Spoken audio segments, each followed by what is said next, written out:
What if the greatest warrior never fought a single battle? I am Sun Tzu, general, philosopher, strategist. But before the world knew my name, I was just a man who understood one simple truth. Wars are not won on the battlefield. They are won in the mind. I was born in the ancient state of Qi during the chaos of China's spring and autumn period, a time when kingdoms clashed endlessly, fighting for power, territory, and survival. As a child, I did not learn the art of war from swords or arrows. I learned it from observation. I watched men destroy themselves out of pride. I watched kings gamble soldiers' lives over foolish grudges. And I understood. Victory belongs not to the strongest, but to the wisest. My mind became my weapon. I studied everything: nature, human behavior, strategy, deception. While others trained with swords, I trained my thoughts. But a mind without testing is like a blade left unsharpened. Fate soon gave me my chance. The king of Wu summoned me. His kingdom, though powerful, was vulnerable, surrounded by enemies, torn by internal strife. He wanted to know, could I turn his undisciplined soldiers into an unstoppable force? I gave him a simple answer: yes, but not in the way he expected. To test me, the king gave me an impossible task. He ordered me to train his concubines, his royal women, as soldiers. 80 palace women stood before me, dressed in silk, accustomed to luxury, not war. I spoke to them calmly. When I say forward, you move forward.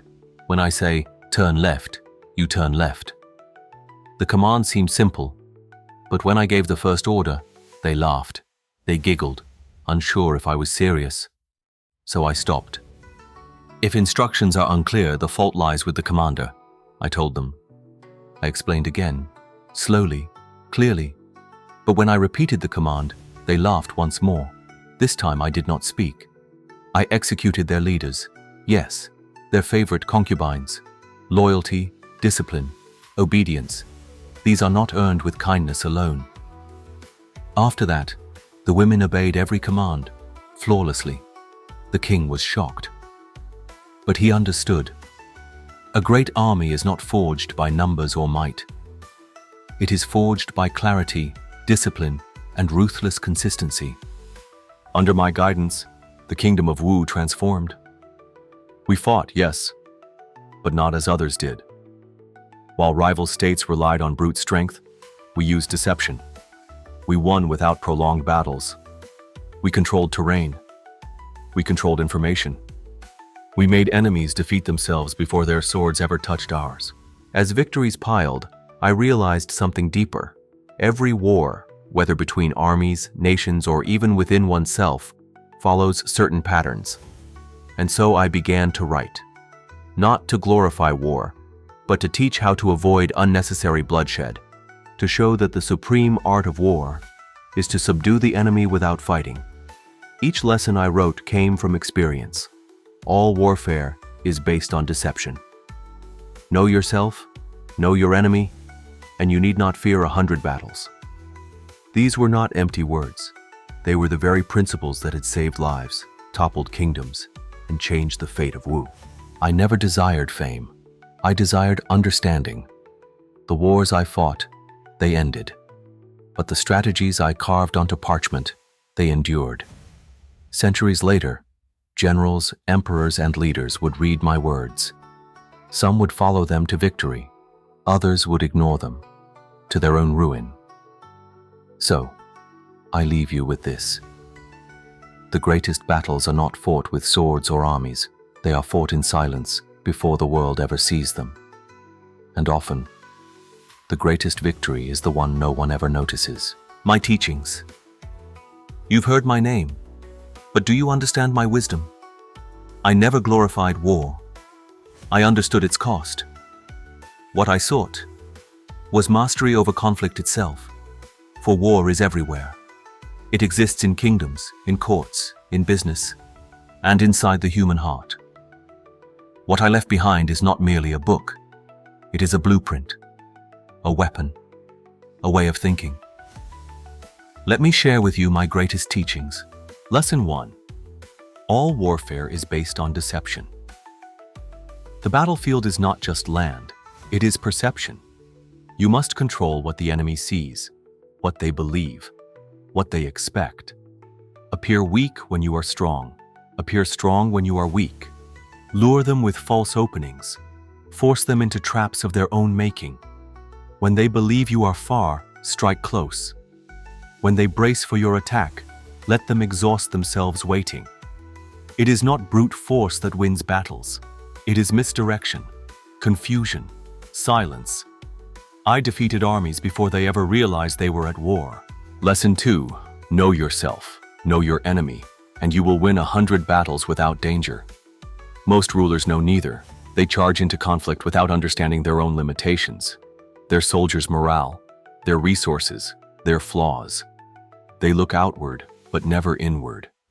The man who knows himself, his fears, his patterns, his capabilities, cannot be shaken. And the one who knows his enemy knows precisely where to strike. Victory is not mystery. It is self-awareness sharpened into a blade. Lesson 3. The supreme art of war is to subdue the enemy without fighting. A fool desires constant battle. He believes conquest comes through endless bloodshed. But what is the true goal? Is it to destroy or to achieve control? A true strategist weakens alliances, cuts supply lines, spreads misinformation, and turns the enemy's will to dust, long before swords are drawn. The best battle is the one that never begins. Lesson 4. In the midst of chaos, there is also opportunity. Chaos terrifies men. It blinds them. It makes them reckless. But I saw chaos differently. I understood that when an opponent is thrown into disorder, he exposes himself. He loses clarity. He panics. And while he scrambles, I move silently, decisively. Victory favors not the one who fears chaos, but the one who controls it. Lesson 5. Victorious warriors win first, then go to war. Defeated warriors go to war first, then seek to win. Too many rulers march their armies without preparation, hoping the gods or fortune would favor them. But I knew better. Victory is crafted before the soldiers ever leave their homes. It is written in careful plans, studied terrain, discipline, foresight, and restraint. By the time my enemies saw my army, I had already won. Lesson 6. When the enemy is united, divide them. A strong force cannot be broken head-on, but unity is fragile. Whisper to one ally, tempt another, plant seeds of doubt and division. Soon, they will fracture from within, their strength wasted on fighting themselves. I never needed to break the wall. I made them dismantle it for me. Lesson 7. Treat your soldiers as your own children, and they will follow you into the deepest valleys. Discipline, yes, but also loyalty. A commander who commands through fear alone will face betrayal at the first hardship. I demanded perfection, but I gave clarity, trust, and purpose. My soldiers stood by me not because they feared me, but because they believed I led them wisely. Never into battle I had not already won in my mind. When I began to put ink to parchment, I was not writing for kings alone. I was writing for anyone who would face conflict, whether on a battlefield, in negotiations, in business, or in their own life. These principles apply beyond swords and shields. Deception, preparation, self-knowledge, control over chaos. They are tools for anyone wise enough to wield them. The battlefield isn't always external. Every day you face conflict, with rivals, with obstacles, with yourself. Distractions, doubt, pride. They are enemies too. Control your mind and you control the battle. Know your weaknesses and no opponent can use them against you. How my teachings live on centuries have passed. The swords have rusted. The empires have fallen. But my strategies still command the world. Let me show you how my teachings shaped not only battles, but entire civilizations, and still shape yours today. From the steppes of Asia, Genghis Khan. Hundreds of years after I walked the earth, another master strategist emerged, Genghis Khan. He united Mongol tribes not by brute force alone, but through strategy. He used deception, feigning retreat, drawing enemies into traps, controlling chaos on a scale the world had never seen. He understood what I had written centuries before. All warfare is based on deception. In the modern age, World War's generals who never set foot in ancient China still studied my words. In World War II, both Eastern and Western leaders turned to the art of war. Japanese Admiral Yamamoto, who orchestrated the attack on Pearl Harbor, understood the value of surprise and precision, never striking blindly but with calculated deception. Across the Pacific, General Douglas MacArthur also studied my teachings, using feints and psychological tactics to outmaneuver larger forces in the Pacific theater. They knew victorious warriors win first, then go to war. Cold wars and silent battles. Even when guns fall silent, the wars do not end. During the Cold War, battles shifted to diplomacy, espionage, and strategy.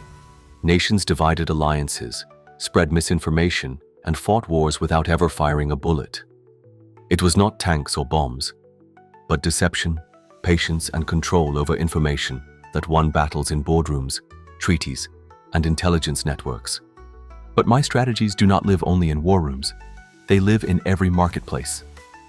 In the modern world, corporations wage battles as fierce as any army for control, influence, dominance. Leaders like Steve Jobs, Jeff Bezos, and countless CEOs have cited the art of war as required reading. Why? Because whether it's a product launch or a corporate negotiation, the rules remain. Know yourself, know your competition, control perception, adapt to chaos, win before the market ever knows you're moving. In politics and leadership, presidents, prime ministers, revolutionaries, they all studied my words.